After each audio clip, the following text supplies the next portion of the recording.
এই পৃথিবীর সবচেয়ে দামি বস্তু বিশ্বাস, সবচেয়ে দামি। বিশ্বাস দিয়ে এই পৃথিবী চলে।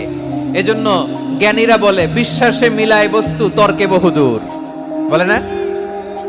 বিশ্বাসে মিলায় বস্তু তর্কে বহুদূর। বিশ্বাসে এই পৃথিবী টিকে থাকে। আমরা বলবো, আল্লাহ তুমি প্রশ্ন করার আগে তোমার একটা কথা বলি, আমারে কিছু জিজ্ঞেস করো না, আমি সব করেছি। এমন কোন পাপ নাই যে পাপ আমারে দিয়ে হয় নাই। তোমার রহমত দিয়ে তুমি জান্নাতে পাঠাবা, তোমার দয়ায় জান্নাতে যেতে চাই, আমল দিয়ে না। পারবেন বলতে? একটা কথা জীবনের সাথে সেট করে নিতে হবে, আমি জিতি নয় শিখি, আমি কখনো হারি না। আমি কখনো হারি না, আমি হয় জিতি নয় শিখি। চিল্লায় বলো ঠিক কি না?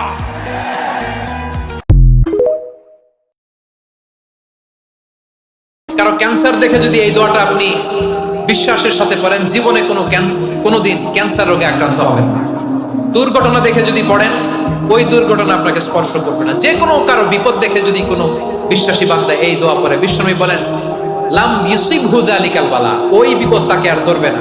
উফিয়া মিনহু মিন যালিকাল বালা কাইনাম মা কান, সে যতদিন হায়াত পাবে কোনোদিন ওই বিপদ তাকে স্পর্শ করবে না। আলহামদুলিল্লাহিল্লাযী আফানি মিম্মা বাতালাকা বিহি ওয়া ফাদ্দালানি আলা কাসীরিন মিম্মান খালাকা তাফদীলা। মানে প্রশংসা সেই আল্লাহর, যে আল্লাহ তাআলা তোমাকে যেই জিনিস দিয়ে পরীক্ষা করেছে, আমাকে ওইটা থেকে বাঁচিয়ে দিয়েছে।